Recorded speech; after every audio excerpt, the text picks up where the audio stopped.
اچھا، ایک S M S یہ ہے کہ غریب بچیوں کے رشتوں کے حوالے سے اتنا نہیں ہوتا نا، رشتے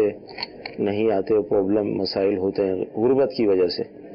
تو ایسا ذہن کیوں ہے کہ غریبوں سے شادی کیوں نہیں کی جاتی؟ کیا فرماتے ہیں آپ؟ دیکھیں، شادی تو اس حوالے سے ایک حدیث مبارکہ یہ ہے کہ عورت سے شادی 4 وجہ سے کی جاتی ہے،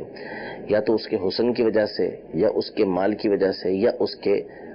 حسب کی وجہ سے، اور یا پھر دین کی وجہ سے، 4 باتوں کی وجہ سے۔ اور فرمایا فَظْفَرْ بِذَاتِ الدِّین، جو دین والی ہے اس کو تو اس کے ذریعے کامیابی حاصل کر، یعنی اس سے نکاح کر۔ ترغیب اس چیز کی دلائی ہے۔ اور مال کے حوالے سے تو ایک حدیث مبارکہ میں اس تفصیل کو بیان کیا، اس میں سے مال کے حوالے سے یہ بیان کیا کہ جو کسی عورت سے اس کے مال کی وجہ سے نکاح کرے گا، اللہ تعالیٰ اس کے فقر کے اندر اضافہ کرے گا۔ تو ہمارے دین کے اندر جو ہے وہ اس بات کی ترغیب نہیں ہے کہ مالدار عورت کی طرف رغبت کی جائے، بلکہ مقصود جو ہے وہ اپنے ایمان کی حفاظت ہونی چاہیے کہ نکاح سے جو ایمان محفوظ ہوتا ہے، نبی کریم صلی اللہ تعالیٰ علیہ وسلم کی سنت کی ادائیگی کی نیت ہونی چاہیے، اور دین دار خاتون کو یہ تلاش کرنا چاہیے، اور عورتوں کو بھی، یعنی جو عورت کے خاندان والے ہیں ان کو بھی چاہیے کہ وہ دین کی طرف توجہ دیں، تو نتیجہ یہ نکلے گا کہ دونوں کے اندر برکتیں پیدا ہوں گی۔ ایک تو بہرحال یہ واقعی پرابلم ہے، بہت بڑا پرابلم ہے کہ جو غریب گھرانے کی لڑکیاں ہوتی ہیں وہ بہت دفعہ بیٹھے رہ جاتی ہیں۔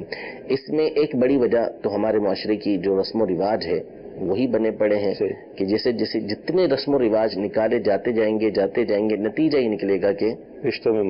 مسئلہ کھڑا ہوگا۔ اس میں بہرحال لڑکے والوں کو، اور بالخصوص خود لڑکے کو یہ ذہن بنانا چاہیے، اسلامی بھائیوں کو یہ ذہن بنانا چاہیے کہ غریب خاندانوں کے اندر نکاح کیے جائے، کہ ظاہر ہے کہ جب ہم اس طرح کریں گے تو ہی جو ہے وہ غربا کے گھر سے جو ہے وہ نکاح ہوں گے، ورنہ تو ہر ایک مالدار کی طرف دوڑتا پھرے گا تو غریب بچیاں تو گھر کے اندر بیٹھی رہیں گی۔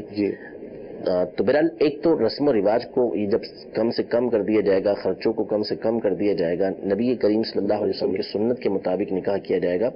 تو آسانیاں ہی آسانیاں ہوں گی اور بھلائیاں ہی بھلائیاں ہوں گی۔ ایک حدیث پاک میں یہ ارشاد فرمایا کہ برکت والا نکاح، خیر والا نکاح وہ ہے کہ جو آسان نکاح کے اندر برکت عطا فرماتا ہے۔ اور دوسرا یہ